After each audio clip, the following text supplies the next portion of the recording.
He was ordinary until the alien girl touched his mind. He kept clocks in his head like small, stubborn machines.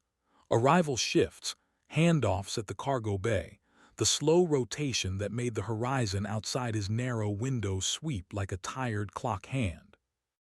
On the fringe of the Coalition's trade routes, the station called Iris IV smelled of oil and coffee and exhaust. People who lived there learned to prize small things: a warm cup, a dry corridor, a boss who remembered your name. Elias had very little else to claim. He pushed his hair out of his eyes, laced his boots, and walked to the freight lifts. He did not marvel at the bright banners of member species nor wish for more. He knew his life as he knew the shape of his own hand, plain and reliable. He wore a worn jacket with patchwork cuffs. His badge, dull from years of rubbing, read Mercer Logistics. On Iris IV, that meant he moved crates, logged boxes, and kept records that did not interest anyone else. The Coalition liked lists. Elias had a talent for lists. That talent did not win him friends or medals. It won him steady work and nothing more. Most people noticed Elias only when he stood between them and the bulkhead in an airlock line. He smiled when a child dropped a toy and picked it up without being asked. He let a frantic clerk slip in front of him because the clerk's hands trembled. He was not brave. He was correct in the way a gear is correct inside a machine. He fit, and the machine ran. That morning, as the lifts hummed and Iris IV opened its shutters to the thin blue swirl of the nearby star, the station also opened a first moment of trouble. A maintenance conduit in Dock 9 overheated and threw a shower of sparks toward the corridor. The lights stuttered. A cloud of smoke rolled through the lower decks like a curious gray thing. People paused and coughed. A child's cry cut the pause into something urgent. Elias saw the cry first and then the child. A small boy, no older than 8 station years, clutched a stuffed animal at the mouth of Dock 9, eyes wide as the lights went dim. The boy's mother already had the panic of someone who had never learned to make room for danger. She shoved and hissed, but the corridor filled with bodies and the exit doors were slow to open. The station's emergency protocols began to speak in flat, secretarial voices, but the voices did not feel like help. They felt like distant announcements in a place between floors. Elias moved the way he always moved through repeating tasks. Step, step, look for opening, create a path. He was not thinking of being a hero. He was thinking of the boy and his soft, thin toy. He reached in, took the toy and the boy, and led them away from the smoke. He did it with the same steady hands that tied knots and logged manifests. It was small. It was simple. It was the kind of thing that goes unnoticed unless someone is watching. Someone was watching. Lyra saw small things all the time because her species measured the world in small things but in a different order. She was not human. She had pale, opalescent skin that caught the station lights like a dish of water. Her eyes did not move the same way human eyes did. They widened and narrowed like shutters. She wore no jacket. Her clothing was a simple wrap that moved like water around her hips. She belonged to a race of quiet, secretive telepaths who lived in whisper-laced enclaves and traded in impressions and sent memories. They had been diplomats, scholars, and, once, conquerors. They touched minds when they wished to soothe, to warn, or to learn.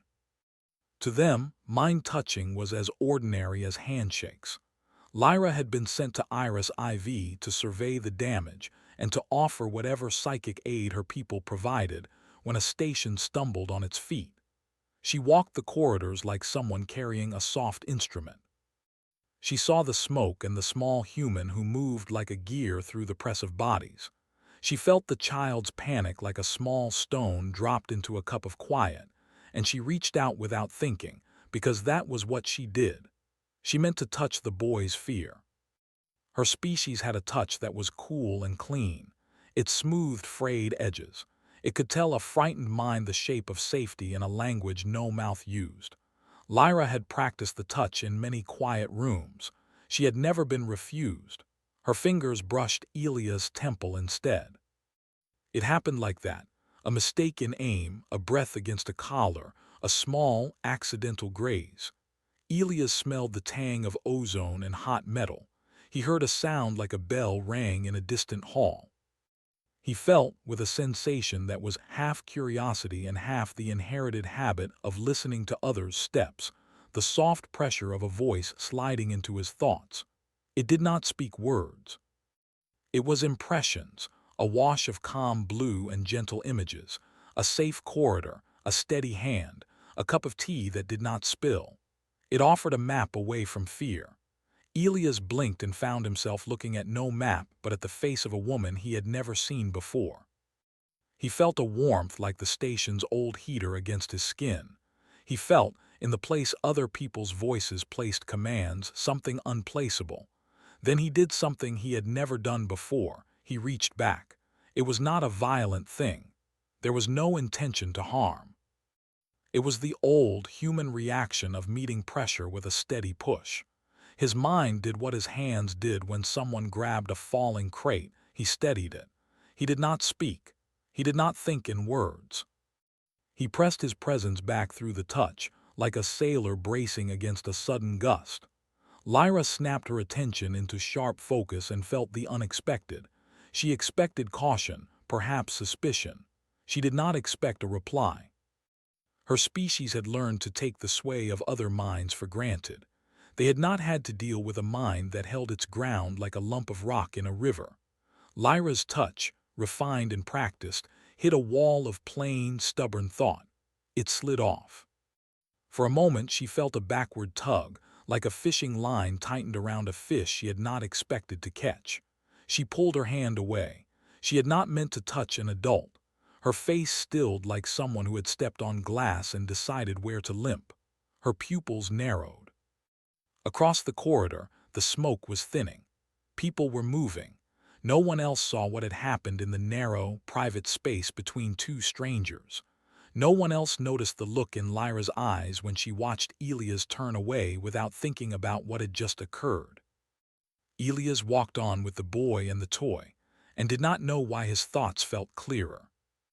He did not know why, later that day, the ledger he was assigned to had errors he had not noticed before. And yet, when he opened the manifest, the errors corrected themselves like lines on a page smoothing out.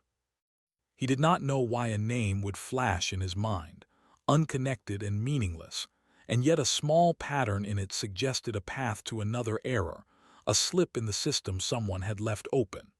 He saw the world in spaces where neglect had left doors cracked. What he did know, in a way he had not known before, was an odd new confidence in quickly reading a room, like the time when the lift's gears sang a wrong note, and he knew which one to oil without breaking the sequence. It felt as simple as breathing. He attributed it to adrenaline and to the hunger that came after a narrow escape. He did not mention it to anyone. He went home and made a list of small groceries he would forget and then intentionally remembered them, because remembering groceries was a trustworthy way to ignore big questions. Lyra, though, had questions. Her people kept records of their contacts.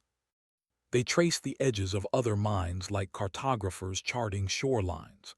She sat then in the small diplomatic suite the coalition kept for visiting emissaries and ran mental maps she had run 1,000 times. She asked herself how she had missed a human being's resistance to touch. She ran fingerprints through memory, then the impressions she had felt from other species, then the tales of ancient conflicts when telepathic rule had seemed absolute. There was a name she had heard in old stories, a fragment of rumor, a race with minds like stubborn knots that could not be smoothed. Humans, the rumor said, had once been common enough that the telepaths of old had been forced to adapt. Lyra had always thought those stories were myths or cultural cautionary tales. Now she had a live human who had pushed at her touch like a door closing. She replayed the moment a dozen times, careful as a craftsman, and each replay left a gap in her understanding. She could feel in the small space between replay and reality a thing like curiosity blossoming. She did not like the way it rooted. Curiosity could be dangerous. Curiosity could whisper of revolt. The station cleaned up the smoke and replaced the burnt conduit with a metal lattice that would cool better in future. Iris IV went back to its small commerce, the market smelling of spice and the mechanical clanks of crate elevators. People returned to their posted positions and to their own small scopes of life. Elias returned to the lifts and to the ledger room. He ate a thin stew and filed the day away like a page into a binder. He slept and dreamt the safe and ordinary dream of waking in time. Lyra did not sleep. She walked the station with a slow, soft step. She observed Elias in far corners and near ones, keeping the distance her training demanded. He moved through the station with the quiet competence of a man who had made peace with being unremarkable. She watched him lift a heavy crate for a woman with a broken shoulder. She watched him let a line pass before him because the person ahead was in pain. She saw him do small acts without the desire to be seen, and like a scientist tasting a new element, she was fascinated. That fascination turned into unease when she saw him 3 days later, in an unremarkable dining hall, point out a small inconsistency in a server's route that no one else had noticed. The server had been fidgeting for hours, blaming it on a bad schedule. Elias, who had only known the route for a few hours, gave a suggestion that, when tried, stopped a delay that had cost the station 1,000 credits. People applauded the server. The server did not know what to do with Elias' quiet smile. It took old stories and a little hubris for Lyra to decide to speak. Her species considered it acceptable to intervene when an unknown mind might become a danger or a gift. She moved closer and set herself in the practice of light touch again. This time she would do it carefully on purpose. She would not make a mistake. Elias looked up when she touched him. He felt the same small bell chime in the dark. He did not push back as he had before. He put his hands on the table and stayed still, like someone who felt a cold hand placed on a fevered wrist. He could not explain why.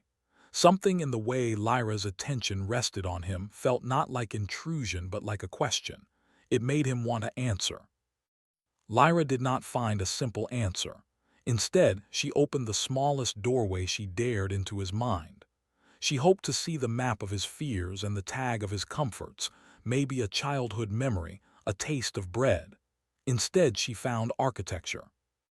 Not the tangled, flowing impressions that belonged to her people, nor the hive-like rhythm of some other species she had read of. What she found was rooms. Rooms with small, stubborn organizing principles. A shelf with old jokes, a closet of private metaphors, a table where practical plans sat in neat stacks.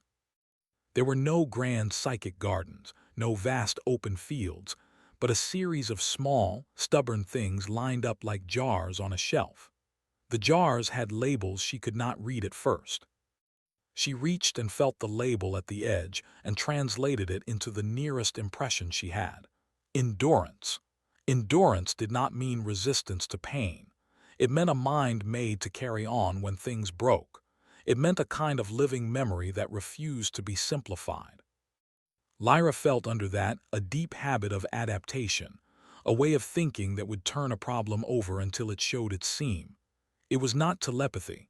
It was not poetry. It was a kind of tool-making, mental habits that solved problems with small, practical steps and stubbornness. Lyra could not help the widening of her eyes. The suite around them hummed with station life. Elias sat and watched her, a small human presence in a station that had no particular affection for him. He touched his mug and felt the small thrill of being noticed. He knew, in the slow, old way of men not trained to expect wonder, that something had shifted. He also did not yet understand how much. Lyra withdrew, careful as a diver leaving a reef. She had seen many minds. She had not seen one with such a quiet, deliberate center. Her people's rules were old and insisted she record the encounter. She did. She wrote notes that read awkwardly in the coalition's common language. Human mind, structured, resilient, practical. reactionary to telepathic touch. Possible unknown variable. She underlined the last word. Elias left the dining hall and headed toward his narrow home. He felt the world like a place with edges he could now sense more clearly, a ship with seams he could find if he looked. He did not feel extraordinary. He felt useful. He had no intention of telling anyone that a girl from a telepathic caste had touched him and recoiled. He did not yet know whether he should be proud or afraid. For now, he would write the list of things he needed to do tomorrow.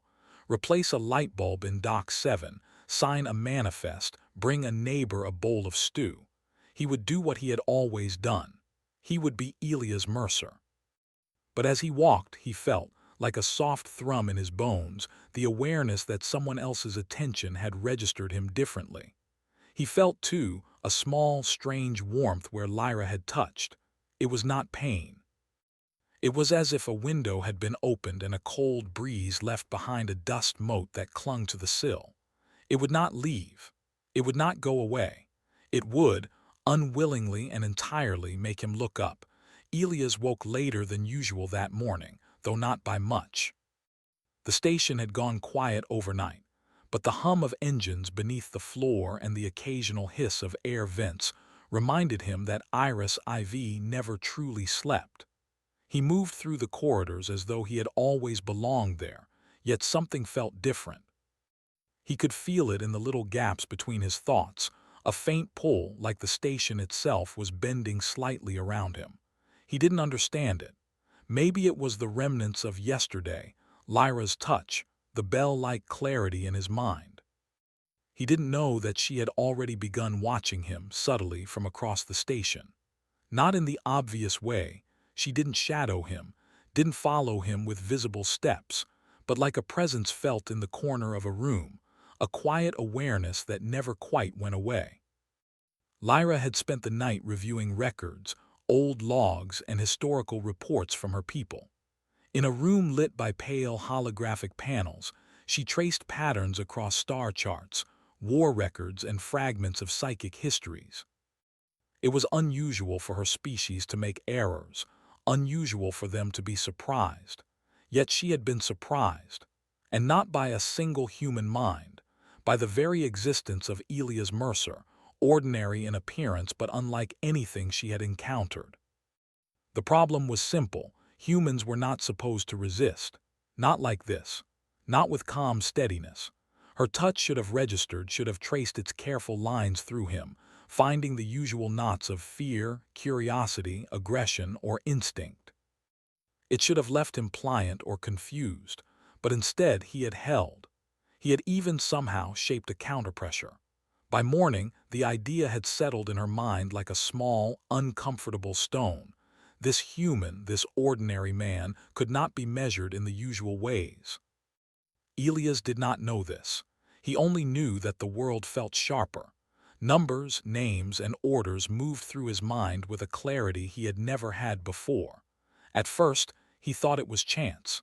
He thought it might be the adrenaline lingering from helping the boy in Dock 9. But he couldn't shake the sense that something had shifted. When he filed manifests, he noticed errors before they were errors.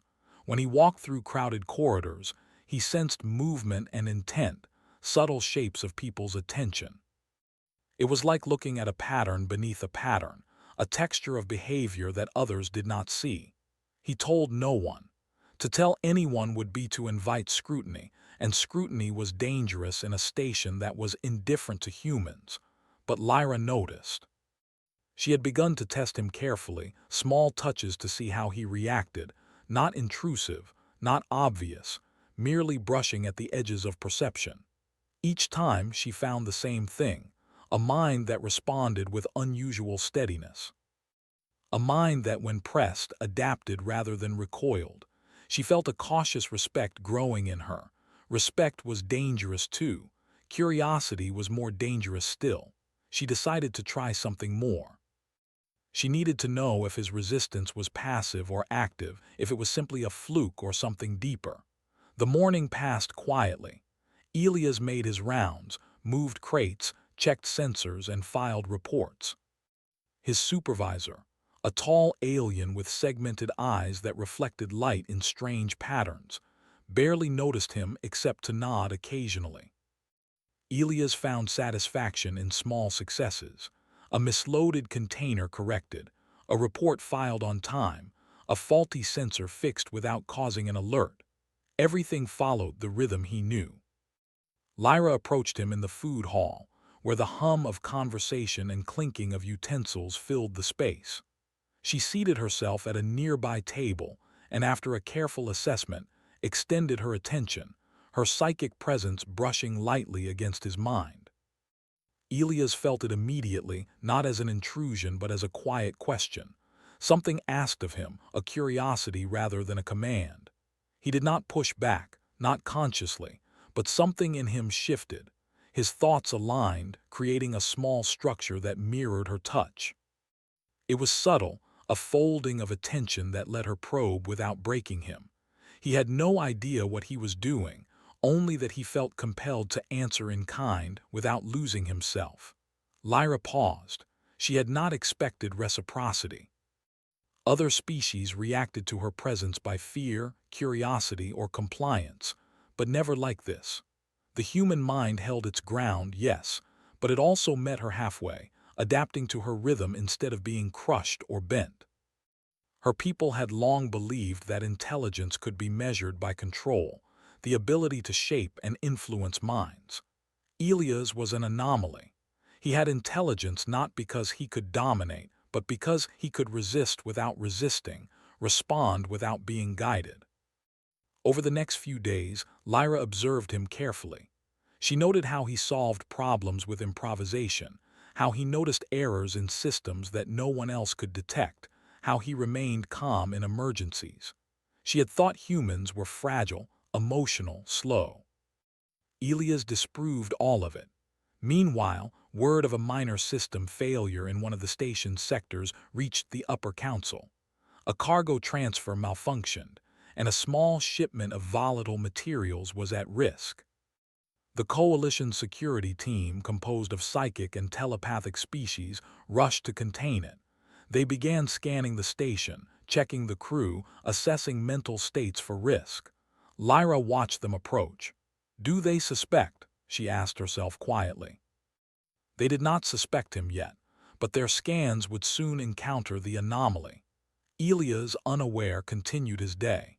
He moved crates, coordinated schedules, and even helped an injured worker down a flight of stairs.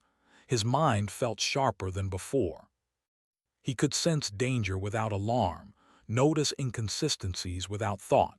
He wondered vaguely why he felt this new clarity but dismissed it as luck or habit. Then the scan reached him. A psychic probe, soft at first, probing the edges of his mind for anomalies or hidden intentions. He felt it like a cold finger brushing the surface of a calm pond. The scan expected hesitation, confusion, or compliance. Elias felt only awareness, and then instinct. Without thinking, he responded. Not with words, not with conscious force, but with the same quiet steadiness he used to move crates. He met the scan as one would meet a gust of wind with a steady hand on a door. The probe recoiled. There was a brief alarm. The scanners registered the anomaly, a ripple that did not belong.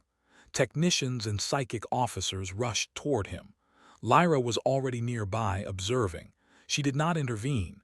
She wanted to see the full effect. "Elias Mercer," one officer said, and the words felt like a weight. "You are different," he blinked. I don't understand." "You resisted a psychic scan," the officer said. "You should not have been able to. No human should be able to." Elias looked down at his hands. He felt no pride, no fear, only the same steady, practical clarity he had used to carry a child away from smoke. I guess I just focused," he said. Lyra's attention flicked to him. That one word, focused, was not the right word, but it was the closest approximation a human could offer. She realized then that humans had a different kind of defense. Not raw psychic strength, but adaptability, resilience, and practical logic. The officers argued among themselves. Some were amazed, some suspicious. They debated containment, observation, and testing. Elias quietly did what he had always done. He moved calmly, obeyed instructions, and did not panic. Lyra approached him once more carefully. She whispered, not in words but in impressions, that he had changed something in the galaxy's perception of humans. Elias did not fully understand, but he felt the truth of it, a subtle awareness that he was no longer invisible. Over the next few hours, the station buzzed with quiet murmurs. Aliens who had ignored him before now looked at him with something between curiosity and caution. Even humans noticed, though they could not articulate why. Elias felt the weight, but he did not let it overwhelm him. He continued his rounds, helped colleagues, and kept the station moving. Lyra recorded everything. She noted his practical intelligence, his resilience, his ability to respond without fear, and his subtle influence on others. Her reports meant for the Coalition Council were carefully worded. Human mind, unmeasured variable, requires further observation, potential unknown. Elias returned home that evening. He sat at his small table, ate a thin meal, and considered the day. Nothing had exploded. No one had hurt him. The station continued to hum with its quiet chaos. Yet something had shifted. He felt it in the small spaces between thoughts, the faint hum of awareness that suggested he was now seen. He did not know what it meant. But he understood in his practical, human way that his ordinary life was over. The world had taken notice, not for what he wanted, not for what he expected, but for what he was. And what he was, in the quiet, stubborn way humans could be, was something no one else had measured before. Lyra watched from a distance as he moved through the corridors again. She had seen many minds, but she had never seen one like his. She had touched many thoughts, but she had never felt one respond with such clarity, such quiet strength. Her people believed that intelligence could be measured by control. Elias Mercer proved that sometimes intelligence could be measured by freedom and resistance. And in that quiet, ordinary station on the fringe of the galaxy, something ancient and unspoken stirred. Humans, thought weak and pliable, might not only survive, they might shape the future in ways the galaxy had not imagined. Elias did not know it yet, but his ordinary life had already begun to ripple outward, touching events far beyond Iris IV, and he had no idea how far the waves would reach. And Lyra, for the first time in her long life, felt a cautious excitement she could not name, because the human mind before her had proven something impossible. It was simple, yes, but unyielding, and it had its own kind of power. The station was quieter than usual when Elias woke, though the hum of engines beneath the floor and the occasional hiss of the ventilation system reminded him that Iris IV never truly rested. Even now, far from the hub of the Coalition, the galaxy pressed against its walls in soft waves of light and distant sound. Elias had learned to notice small things: the angle of a crate against a bulkhead, the faint flicker in a console light, the shift in air pressure before a door hissed open. Today, the small differences felt sharper, almost like someone had polished the edges of the world. He could not explain it, nor did he want to try. He had a list of duties to perform, and the world, polished or not, demanded attention. Lyra watched him from a distance. She had decided to take a more direct approach. Observation alone had confirmed what she already suspected. Elias was not like other humans, but she needed to test him further to understand the full extent of his abilities. He could resist touch. He could respond without fear. He could see patterns where others saw chaos. But could he learn to control that power, to direct it intentionally? She approached him in the logistics bay, where crates of various sizes and shapes formed a temporary maze along the floor. "Elias," she said, her voice soft but carrying a strange authority that humans rarely recognized, "I need to show you something. It will not hurt you." Elias looked up. Her eyes reflected the soft light of the bay. There was something serious there, something that made him pause despite his usual habit of moving forward. "Show me what?" he asked. Lyra smiled faintly, the kind of smile that did not need to be explained. "Your mind," she said simply, "and what it can do," he frowned. "My mind? Yes, you have a strength most humans do not understand, even themselves. I want to help you see it, control it, and use it if necessary." Elias had never considered himself strong. He had always been careful, methodical, quiet. Strength was for those with muscle or weapons, but something in Lyra's gaze suggested she meant a different kind of strength. He nodded slowly. "Okay," he said, "I'll try." The training began that afternoon. Lyra led him to a room in the diplomatic wing, simple and unadorned, lit with a soft blue glow. She explained that humans had a mind shaped for adaptability, for survival, for problem-solving in ways her people often overlooked. She asked him to focus, to sense, to notice, to respond. The first exercises were small. She projected simple emotions into his mind, a spark of curiosity, a hint of fear, a thread of calm, and asked him to recognize them without being overwhelmed. At first, it was difficult. The feelings were foreign, like a language he had never studied. But Elias discovered something about himself. He could observe without reacting immediately. He could see the edges of a thought, trace its pattern, and decide how to respond. Lyra watched in fascination. She had seen countless minds, trained in mental defense and psychic interaction. But Elias adapted in ways she had never seen. His mind built its own shields, yes, but also bridges, pathways, and solutions. Where others panicked or recoiled, he adjusted. After a week, the exercises grew more complex. Lyra projected not just feelings, but impressions of movement, intention, and problem-solving. She simulated a crisis. A small explosion in a corridor, a frightened worker trapped, alarms blaring. Elias felt the impressions flood toward him, as if he were standing in the middle of chaos. He closed his eyes and sorted them. He distinguished fear from urgency, danger from panic. He noticed patterns, the shortest path to safety, the order in which people reacted, the points where intervention would matter most. When the simulation ended, Lyra asked him to describe what he had done. Elias explained step by step, how he moved toward the child, how he noticed the falling panel, how he kept calm while coordinating escape routes. She nodded, impressed not by the actions themselves, they were basic, but by the clarity with which he analyzed them, the instinctive mental mapping he had created. "You understand systems naturally," she said, "but what is remarkable is your resistance. Most minds would break under this level of input. Yours does not." Elias shrugged. "I guess I just think logically, or try to," Lyra smiled. "You do more than try, you adapt. That is rare." Word of Elias' abilities had begun to spread quietly through the station. Some humans whispered, some aliens observed. It was not long before the Coalition Council took notice. Reports described an anomaly, a human who could resist psychic scans, who could process large amounts of information without panic, who could anticipate actions instinctively.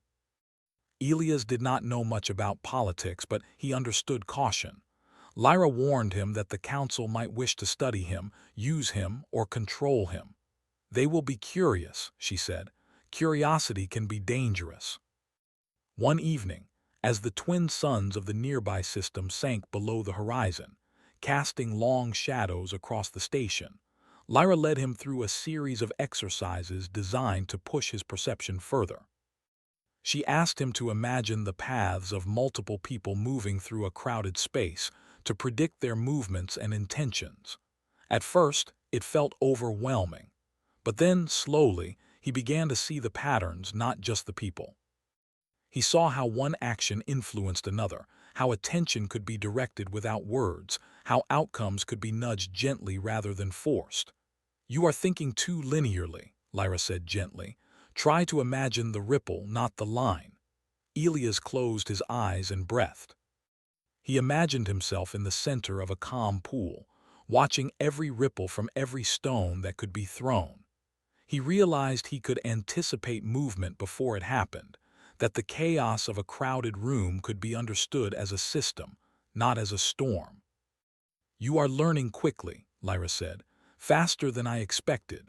The next day brought a real test. A cargo transfer had gone wrong in one of the upper sectors.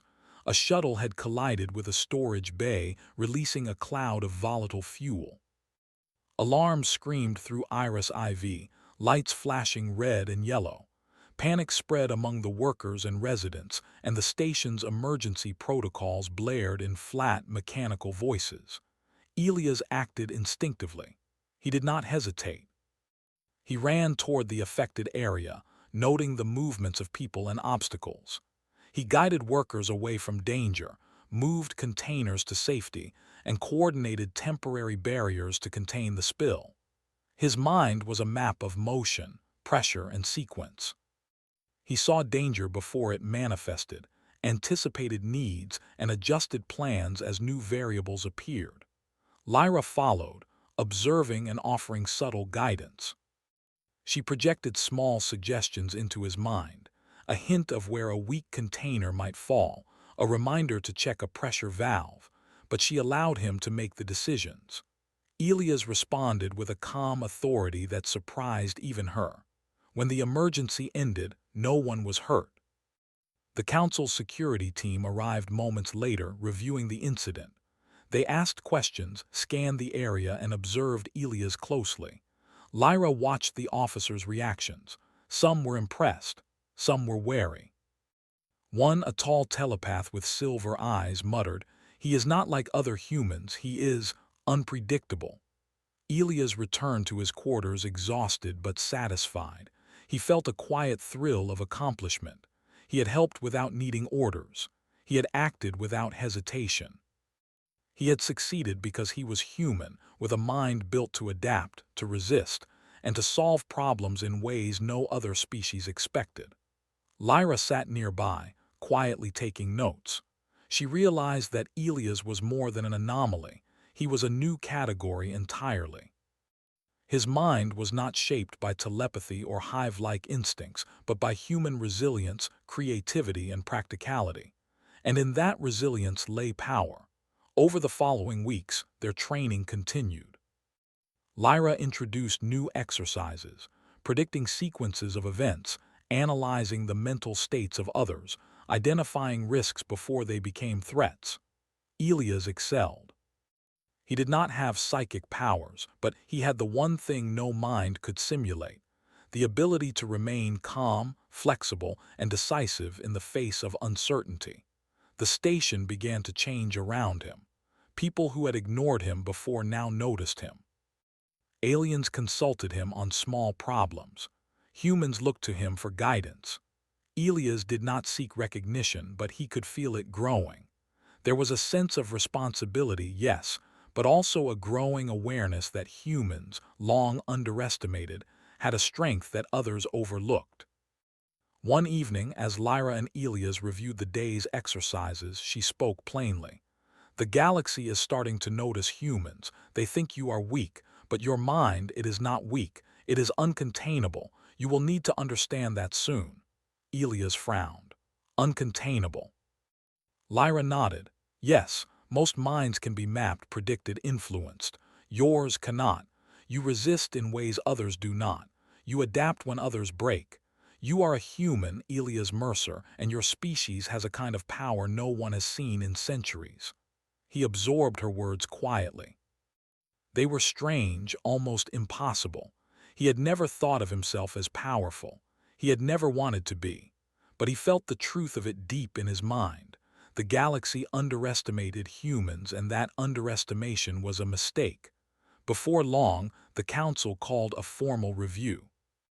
Representatives from multiple species gathered in the observation chamber, a vast room of metal and glass overlooking the station's docking bays. They had questions, and perhaps some doubts. Elias and Lyra were summoned to demonstrate his abilities, not with violence, but with coordination, perception, and problem-solving. The council watched as Elias navigated a simulated crisis, directing people, predicting outcomes, and responding to rapidly changing scenarios. Every move he made demonstrated the quiet strength Lyra had described. Where telepaths faltered under the pressure of multiple minds, Elias thrived, relying on observation, adaptation, and instinct.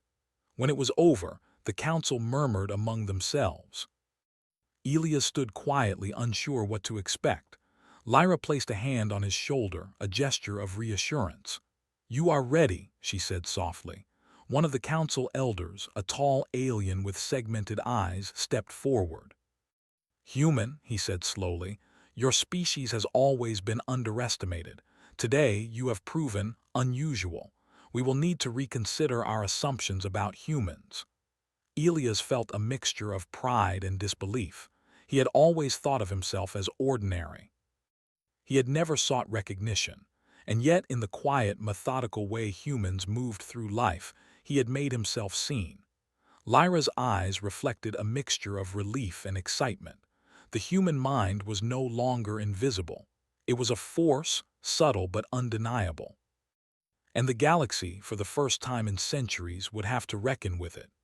Elias Mercer, ordinary man, quiet thinker, steadfast problem solver, had become something more. A symbol of the human mind's unmeasured, unpredictable, and unstoppable potential. The galaxy had noticed, and nothing would be the same again. The galaxy had a rhythm of its own, and it was rarely gentle. Even on Iris IV, far from the central hubs of the coalition, the distant stars whispered of movement, conflict, and change. Elias Mercer had spent weeks learning, observing, and discovering the depths of his mind with Lyra. Now, he would face a test unlike any simulation, one that could not be undone with practice exercises or careful calculations. It began with a message, urgent, coded, and heavy with the tension of the coalition's high command. A border station in the Valor sector had gone silent. Supply convoys had not arrived. Sensor readings indicated energy spikes consistent with an invasion. The station's emergency protocols were silent. Communication lines were jammed. It was chaos in the making. Lyra brought the news to Elias as he adjusted manifests in the logistics bay. She spoke quickly, yet calmly. "Elias, this is real. There is no simulation. A psychic hive fleet has breached the outer borders. They consume systems, enslaving minds to expand their reach. They will not stop. They cannot be reasoned with." Elias felt a strange calm settle over him. He had been readying himself for such an eventuality, not in thought but in training. He had learned to map situations, understand movement, and anticipate risk. He had never imagined the scale would reach this far, but the principle was the same: observe, adapt, act. The council convened in the observation chamber, their segmented eyes and multi-limbed attendants forming a strange mosaic. Lyra introduced Elias not as a hero, but as a tool of perception. He sees patterns others miss. He reacts to chaos as no one else can. "We need his guidance." Some members frowned, muttering about the unpredictability of humans. Elias remained silent, listening, noting the tone, the hesitation, and the subtle signs of anxiety. He understood fear. It was easy to see, but panic would not help. Clarity would. The plan was simple on paper but impossible in execution. The hive fleet moved like a storm of consciousness, probing, learning, assimilating. Conventional defenses were ineffective. Telepaths faltered under the hive's overwhelming presence, overwhelmed by the psychic currents that sought to bind them. Commanders were frozen, unsure which decisions would save or doom their forces. Elias stepped forward. He did not need psychic power. He only needed observation, adaptability, and decisive action.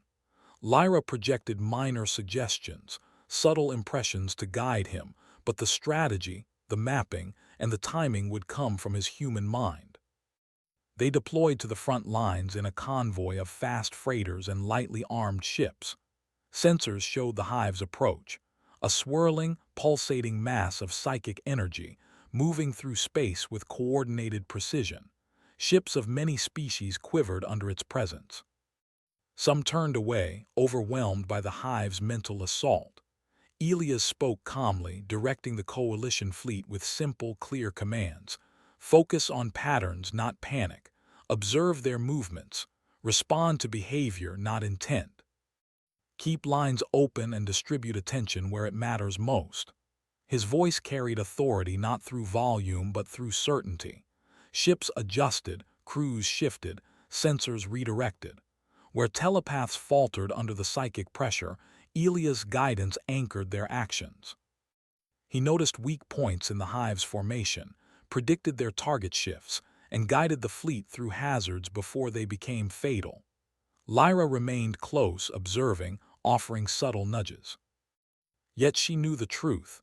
Elias was doing what no mind could teach, what no training could instill. He was acting from the raw combination of observation, intuition, and human resilience. As the battle progressed, the hive adapted, probing, testing, seeking a breach. One ship went silent, its crew ensnared. Another veered off course under psychic influence. The fleet wavered. Panic threatened to take hold. Elias remained steady.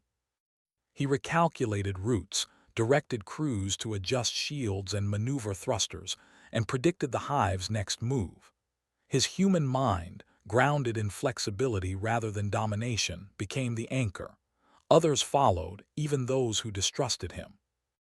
They moved as a unit guided by the subtle, unyielding human logic he projected through clear commands. Lyra watched, astonished. She had trained many minds to adapt under pressure, but none had done what Elias was doing. He was not a weapon in the conventional sense. He did not burn, crush, or destroy. He guided, observed, adapted, and influenced without force. His human mind's greatest strength was that it could not be dominated. Where the hive expected compliance or submission, it found resistance and clever unpredictability. Hours passed like minutes. The hive tried new strategies, seeking to overwhelm the fleet.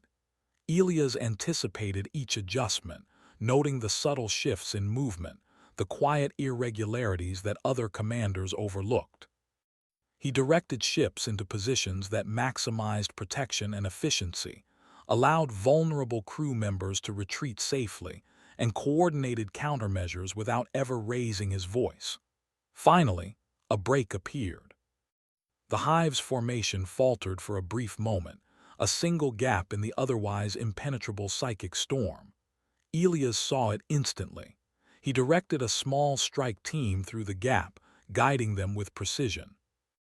The strike disrupted the hive's coordination long enough for the fleet to stabilize and retreat to safer formations.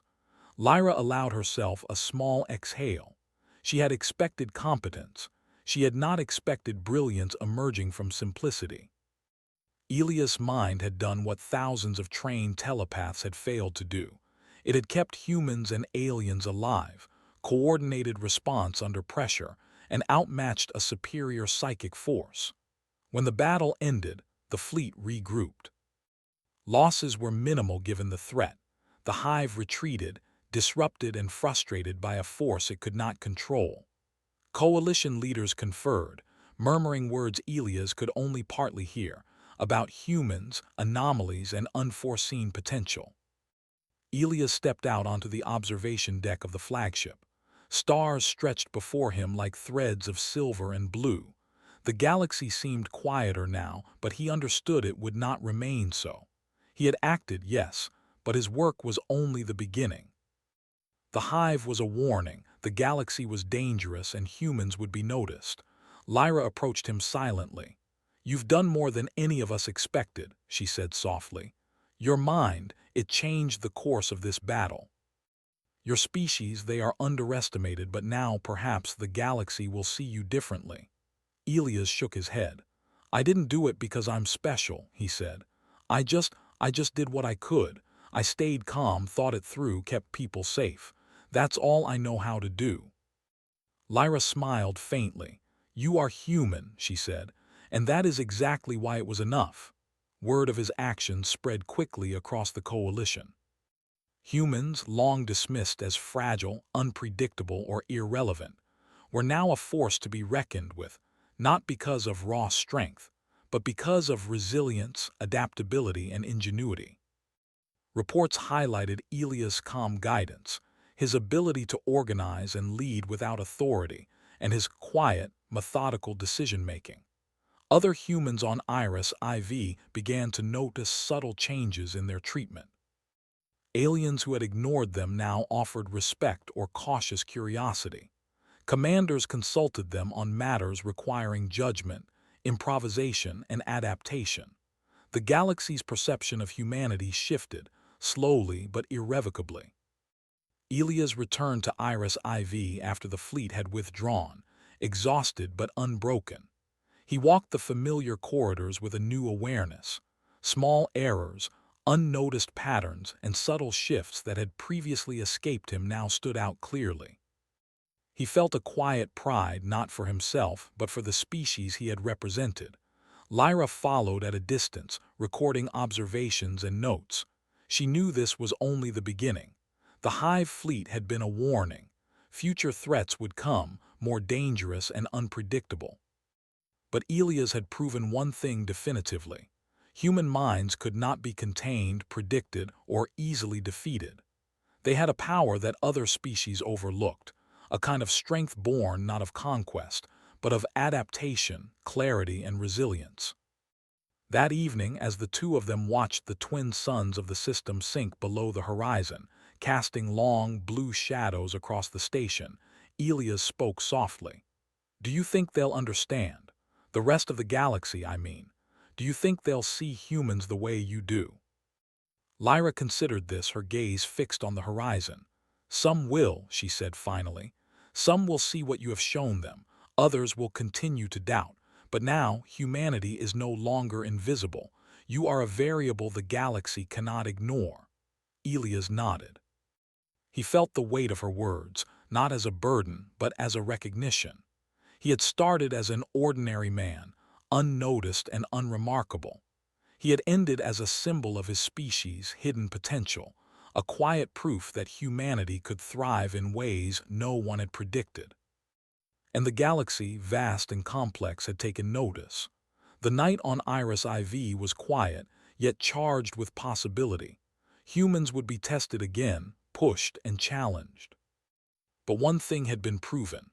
They could endure, adapt, and survive, not by dominating, but by thinking, observing, and acting with clarity when the moment demanded it. Elias Mercer, the ordinary man who had once carried a child away from smoke, had become the unseen hand that guided survival, the anchor in chaos, and the proof that human minds could change the course of events on a galactic scale. Lyra placed a hand lightly on his shoulder, a gesture of acknowledgement. "You've done more than survive," she said. "You've led, and humans can lead the galaxy if they choose." Elias looked out at the stars and allowed himself a small smile. He did not need to be extraordinary. He only needed to be human, and in that truth he had already changed everything. He was ordinary until the alien girl touched his mind.